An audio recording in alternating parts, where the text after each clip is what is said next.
Part 3. My name is James Williams Jr. and this is Kung Fu Havoc number 2. So, if you watch the other two videos, I talked about my racist experience and stuff. And I want to know, am I the only guy in Charlottesville that's multicultural that has gone through this shit? If I make a channel about this, would you be willing to consolidate your experiences and let me know how you feel that there's little to no black superheroes, but if you guys think you have it bad, us multicultural guys, those guys who are mixed, we don't have any superheroes. Not really. We don't have any superheroes at all. So you have to pick a race in which you can relate to and pick that guy as your hero. So for the longest time, my favorite New Mutant was always Danielle Moonstar, especially when she started using that bow and arrow and became Valkyrie. And my favorite X-Force member was James Proudstar. Not just because we have the same first name, but because he was an Apache and I'm a Cherokee, and that was pretty much as close as I could get to having a Native American in the comic books. Right? Now, my favorite X-Man was always Colossus, but he was always tied up with Wolverine for the men. My favorite female X-Men was Asian Psylocke.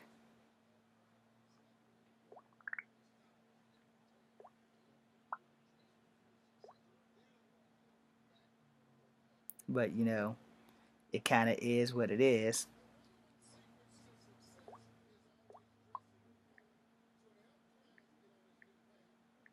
Sorry, answering the text.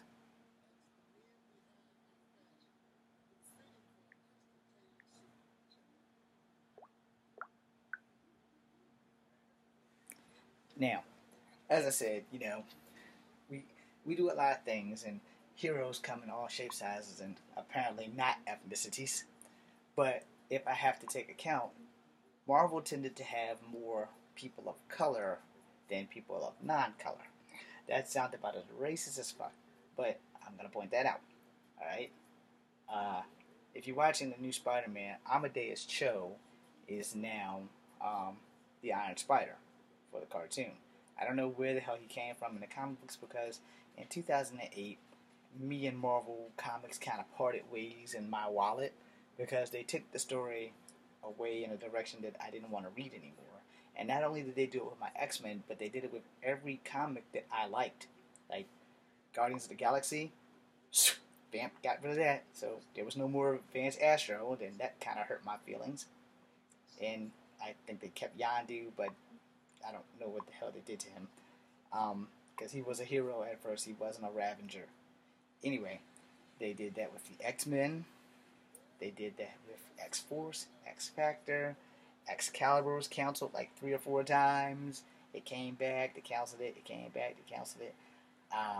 Power Pack, you would be sleeping on them, and then they would come up with something brand new for Power Pack. And the last Power Pack comic I read, the oldest brother was stuck with a horse head, and I was like, okay, I'm done. I can't read Power Pack because he can't transform back. And it just, Power Pack was like one of my favorite like comics, and they just start fucking up the characters. And whenever your comic gets fucked up, you're kind of like, okay, I don't want it anymore. And you don't want to spend money because, the story went in a direction that everybody liked except for you. Now, Night Thrasher died in New Warriors. They replaced him with his half-brother, and then they replaced him again with his other half-brother. I'm like, well, how many damn daddies did Dwayne Taylor's daddy go and be baby daddies to? And then Bandit took over, and then they went back and they got rid of Nova, like the original Nova. They brought in Turbo, but she was half Japanese, and they just kept fucking up everything. And I'm like, dude, if you're gonna recycle and make brand new characters with old characters' outfits and shit, at least keep them and not like let us fall in love with them and then take them away. When they canceled Cloak and Dagger for like the 4th or 5th time, I was like, you know what? Every comic I like, they tend to cancel. Silver Sable had a conglomerate of people because they were mixed people there. There were black people, there were Indian people, and there were Asian people, but they were not Native American Indians. They were the ones with the dots. I think he had AIDS, but I'm not going to swear to it because he was the smart guy on the group. And, like I said, I love Marvel. They'll always be my favorite. I would love to live in the Marvel Universe. I pretty much know that shit's not going to happen, but Agents of S.H.I.E.L.D., they changed Nick Fury from being white to black. I don't like that. But apparently everybody in the world loves the black Nick Fury more than they love the white Nick Fury, and that kind of fucked me up. I'm sorry. This is no bad naming for Samuel L. Jackson because he plays Nick Fury very well. But David Hasselhoff also played Nick Fury. So, sorry, David. Samuel L. Jackson did it better, and that's not just because of the black vote. But, he actually probably had more resources, too. So, resources are everything when you're making a film. But as far as DC was concerned, I know this has nothing to do with my main topic, but as far as DC was concerned, but it has everything to do with my main topic, I've just been paying attention. DC only had a very few limited black superheroes. And the only two that I can really say offhand was Cyborg and John Stewart Green Lantern.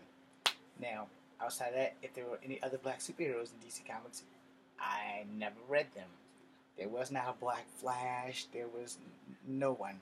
They had a bunch of black villains, if that counts. But Marvel had a bunch of black villains, too. And a bunch of Indian villains and other stuff. Because Scalp Hunter was a Native American. And him and the Marauders, I think it was Marauders, they fought the X-Men. I don't know what Ruckus and the Nasty Boys were. But I know that Lady Deathstrike and the Reavers, Lady Deathstrike was Japanese. And Wolverine's ex-wife.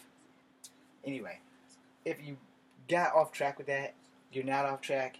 I'm just bringing it back around to people of color and not having heroes, or people like me not having heroes and being multicultural. Because growing up multicultural, you have to pick a side, kind of like right Twix or left Twix. You kind of got to pick a side, and right Twix tastes better. But anyway, it's probably because I'm right-handed. But when you're in the situation and you're growing up multicultural, you depending on how good your friends are or how bad your friends are, you tend to fade to one side or the other. Now, in my case, back in the 70s, 80s, and 90s, without absolution, there was no solution, and the solution was simple. Don't let people know that you're more than black.